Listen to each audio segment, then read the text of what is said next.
just for this moment of awe, amazement, curiosity, OMG. Only at the Strasbourg Planetarium.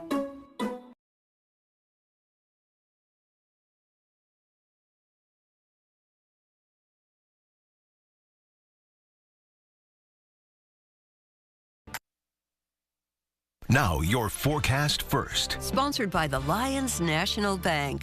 Cooler air on the way for this Monday. It's going to feel like an early fall day this afternoon as highs just barely get into the lower 70s. Under plenty of sunshine, great way to start off the week, but we'll bring the heat back late this week in your forecast. Also ahead on Sunrise, another boating incident Sunday in Irondequoit Bay. We break down the accident numbers across Monroe County as well as the state. And victims from a triple shooting managed to walk into the hospital themselves with their gunshot wounds. We'll tell you what police have shared with us so far about this incident. Also sentencing for the man found guilty of killing his ex-girlfriend. We will share with you the latest details of that case. And something really fun to look forward to, the beginning of Bill's training camp. It's almost here. So what do you need to know before you head off to practice, which kicks off this Wednesday? Live from the WROC studios, this is News 8 at Sunrise. Good morning, everybody. Thank you for joining us this Monday, and we're glad to start your day here with us on News 8 at Sunrise. To get you prepared, we start with James, as always. James, in the 60s, and it felt so nice walking out the door this morning. Yeah, it was nice, comfortable, and should be great this afternoon. We've got a nice stretch next couple of days. We'll be able to avoid the rain really for most of this week if you don't want it. If your garden needs some showers, well, you're going to have to grab the hose because that is going to be the only way you'll be able to get water to that garden. Mid-60s for you. Does not warm up much at all. It's interesting with the warm air that we had yesterday. It lingered through the overnight, but will not linger into this afternoon. As we progressively get throughout the day, colder air will work its way in. So that negates the daytime heating, and we stay in the lower 70s for you. So while we're average this morning, we're going to be way down 10 degrees maybe below average as we get through this afternoon. So much cooler air for you today and tonight. Then we'll start to see temperatures climb as we get throughout the week. We'll enjoy plenty of sunshine in there, late week warmth, and we'll bring the humidity back up. That often means chance for storms as well in the full forecast. Michaela. All right. Thank you so much, James. Now, topping today's headlines, 3 people recovering following a triple shooting in the city's Upper East Side early Sunday morning. Rochester police tell us that officers responded to State Street just after 5 a.m. Sunday over reports of a person shot in that area. But only one evidence of gunfire was found there. And then a short time later, 3 victims, a 43-year-old man, a 40-year-old woman, and a 47-year-old man. They all showed up at the hospital with gunshot wounds. We're told they're expected to survive. And anyone with information here, you're asked to please call 911. And state police reveal a tragic ending to an Amber Alert issued early Sunday morning. The young girl police were looking for has been found dead. The 9-year-old girl had been reported missing out of Lake George around 10 Saturday night by her father. Officials say that her body was found less than 2 hours later in the town of Ticonderoga, roughly 40 miles northeast of the lake. The Warren County Sheriff's Office says there were inconsistencies in her father's account of events and the timeline he provided, which indicates no abduction occurred. The investigation is ongoing, so state police plan to hold a press conference later today with the latest update. And the Monroe County Sheriff's Office says they need your help to find this missing teen from Penfield. This is 14-year-old Joshua Coles, last seen leaving his home for 6 in the evening Sunday. He's about 5 feet 4 inches tall, last seen wearing a black sweatshirt and dark gray sweatpants, bright red shoes, all according to the police description. If you know where he is or you recognize him, maybe you've seen him, please call 911. In court today, a man convicted of murdering his ex-girlfriend will find out just how long he'll spend behind bars. In June of 2018, investigators say that 61-year-old Roger Wiggins stabbed Tracy Henton Williams in the neck and chest while she sat in the passenger seat of his moving vehicle. All of this happening in Gates. Police tracked Wiggins to the Canadian border just hours later. Nearly 7 years after the death, Wiggins was found guilty of second-degree murder by a Monroe County jury. Police say employees at the Buffalo recycling facility found items belonging to the victim and the suspect, and surveillance video showed Wiggins was the one who discarded those items at the facility. A trial will also continue for 54-year-old Mark Burdick, arrested in connection to the murder of a man outside the Pinnacle Apartments on South Clinton Avenue back in April of 2024. Police say that 53-year-old Myron Fair was in the passenger seat of a car outside of the apartment complex when he and Burdick got into an argument. Investigators say that Burdick then stabbed Fair in the chest. So far in the trial, Burdick has been charged with second-degree murder, and he'll be in court today at 9:30. The divide between California and the Trump administration continues to grow. CBS News' Elise Preston reports on the escalating battle over policy and power in Los Angeles. This is a political stunt, a terrible misuse of taxpayers' dollars. LA Mayor Karen Bass blasting the Trump administration's unwelcome immigration enforcement. In June, the administration sent about 4,000 federal troops to the city, they say, to protect ICE agents enforcing immigration policy. The move triggered massive and heated protests in downtown LA. He's a U.S. citizen! The administration's immigration crackdown is just one of the policy battles pitting the president against the Golden State and his staunch critic, Governor Gavin Newsom. It's about time Donald Trump grow up. LA and California have also sparred with the Trump administration over guns, transgender athletes, and disaster relief funding for victims of the deadly fires. State and local officials are fighting back with dozens of lawsuits, the latest this past week when the president pulled $4 billion in approved funding for California's high-speed rail project. But it's immigration which is at the forefront of the feuds. Better get out of here. This week, the number of National Guard troops the Trump administration deployed in Los Angeles was cut, with roughly 2,000 remaining. Why are you covering your face, bro? A bill that would prevent law enforcement from covering their faces is advancing in the state legislature. ICE Acting Director Todd Lyons told Face the Nation he will let his agents decide. I'm not a proponent of the masks. However, if that's a tool that the men and women of ICE to keep themselves and their families safe, then I'll allow it. I don't know, but I have a hard time believing that the woman selling pineapples on the corner is going to attack an ICE agent. According to data released by ICE and analyzed by the LA Times, nearly 60% of the people detained by the agency last month in Southern California had never been charged with a crime. Elise Preston, CBS News, Los Angeles. Back to our local headlines here. One person was hurt in a boating incident on Irondequoit Bay Sunday afternoon. Now an investigation is open to determine the cause. Ron Spitzer on this story. She comes with the news about all of this less than a week after a different boating accident happening on Canandaigua Lake, breaking down some of our state numbers. Ron. Yeah, Michaela. So when the weather gets warmer in our region, it's a given that boaters, jet skiers, and those looking to cool off set out on the lakes for some good summertime fun. But with the influx of people come accidents. New York State's recreational boating records show in 2014, 194 boating accidents happened across New York. Of those accidents, there were 27 deaths. In 2024, there were 136 boating accidents, a 30% decrease over a 10-year span with 9 fatalities. Here in Monroe County, there were 7 local accidents in 2014, which went down to 4 in 2024. Now, this time of year, first responders like to share some safety reminders for folks on the water. Be familiar with how to operate your boat so you can take care of your passengers and avoid other boats. I'd say number 2, be familiar as much as you can with the body of water that you're on. If there's sandbars, know generally where they are. Know what the speed limits might be at a particular time. Lieutenant Roxon encourages anyone with questions on how to operate their vessel, especially new boaters, to ask an expert before launching it offshore. Michaela. Thank you so much, Ron.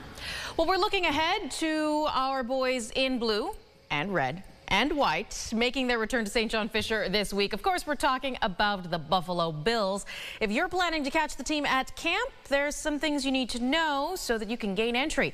Fans, you will not be allowed to bring in any alcoholic beverages, coolers, thermoses, jugs, or any empty liquid containers. You also cannot have cameras with anything longer than a 6-inch lens, drones, video cameras, or any other recording devices. Gotta keep those plays secret. Fans are encouraged to bring Storing everything in clear bags that are smaller than 12 by 6 by 12 inches.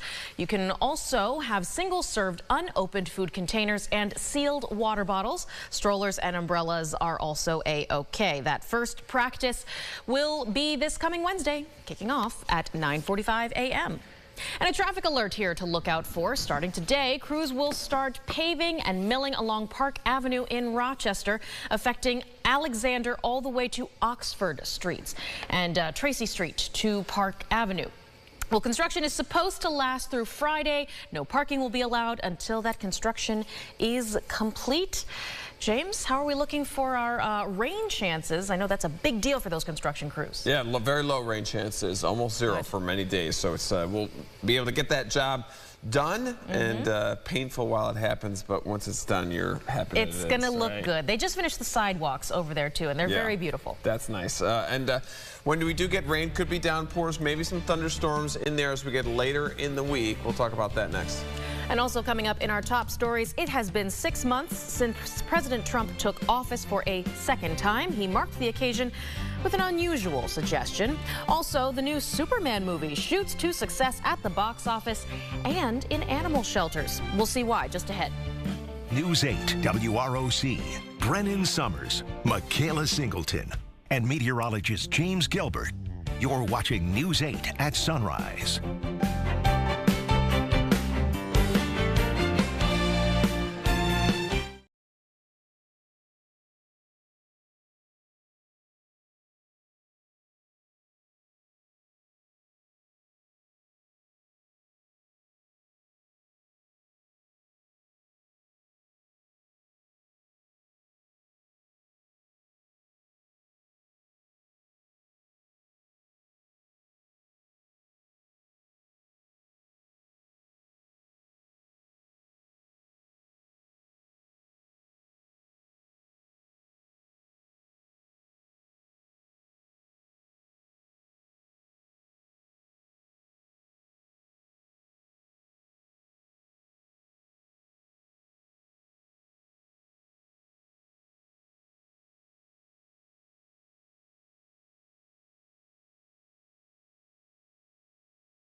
From the News 8 Weather Center, here's meteorologist James Gilbert. Gorgeous stretch for you today. Temperatures, how about this? Low 70s for you. Average high, you get late July. We're talking warmest time of the year. Low to mid 80s for you. So today, tomorrow, both below average.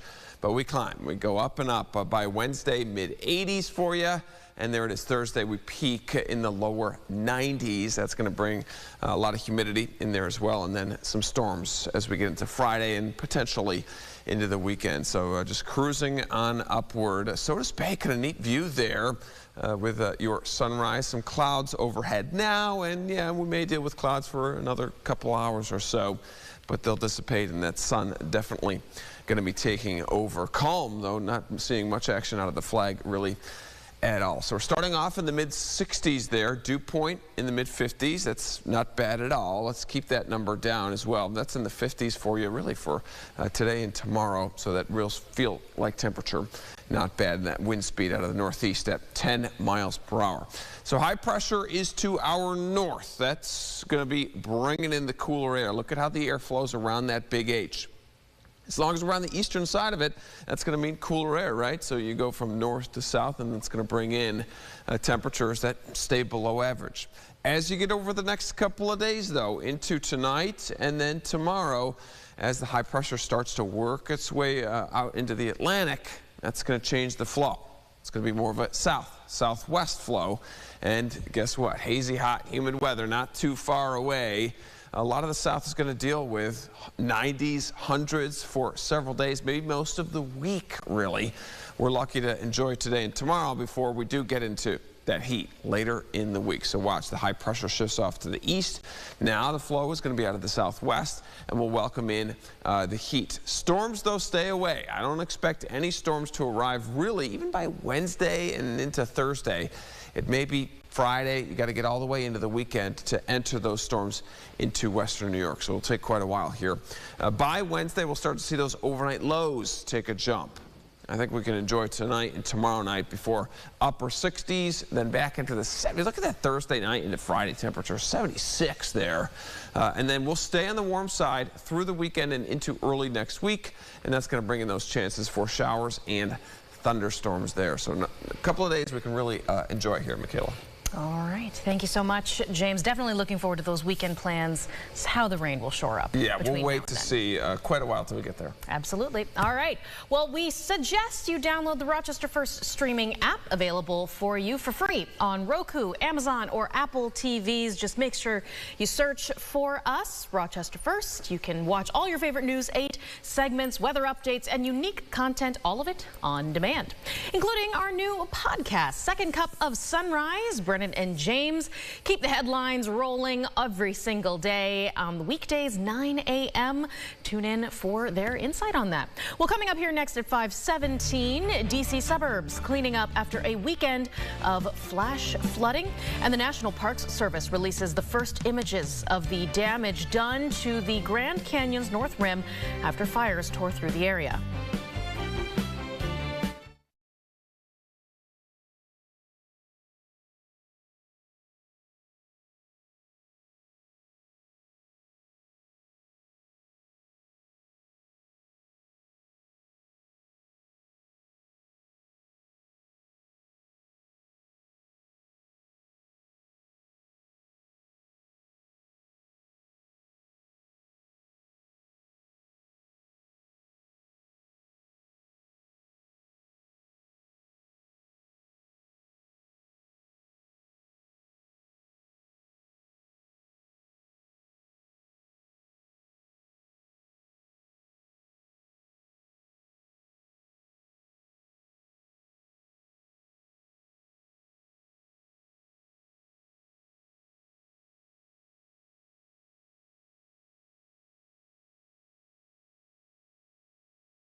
You're watching News 8 on WROC.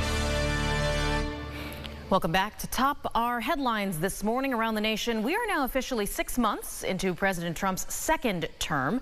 Sunday marked half a year since his inauguration day. Trump recognized the milestone by calling the U.S. the, quote, hottest and most respected nation in the world. He also suggested that the Washington Commanders change their team name. In a social media post, the president suggested the team go back to their previous name, the Washington Redskins, which is a term that has been criticized as racist by Native American groups. And just over a week after the Dragon Bravo fire exploded in size, destroying more than 50 buildings in the Grand Canyon's North Rim, the National Park Service shares new images of the aftermath. The North Rim Visitor Center and the Grand Canyon Lodge, two of those structures destroyed by the blaze.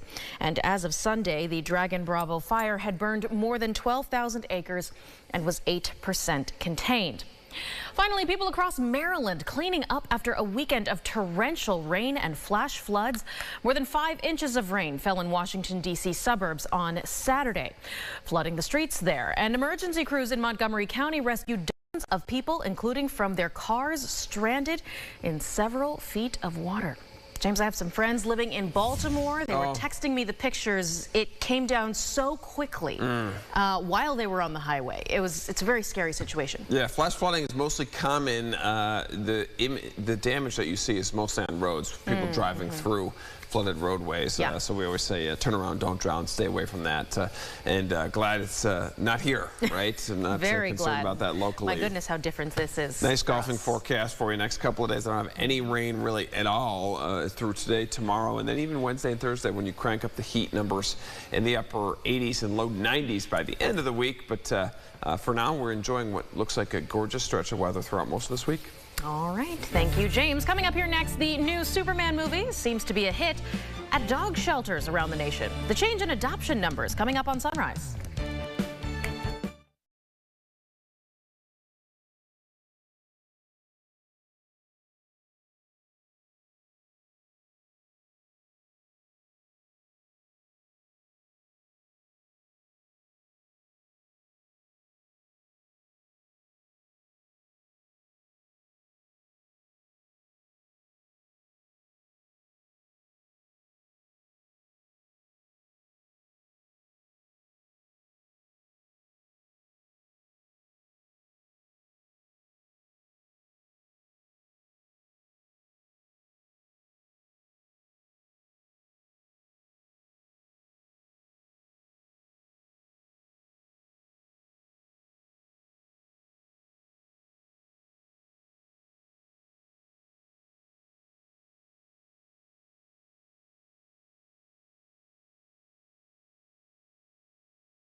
You're watching News 8 on WROC.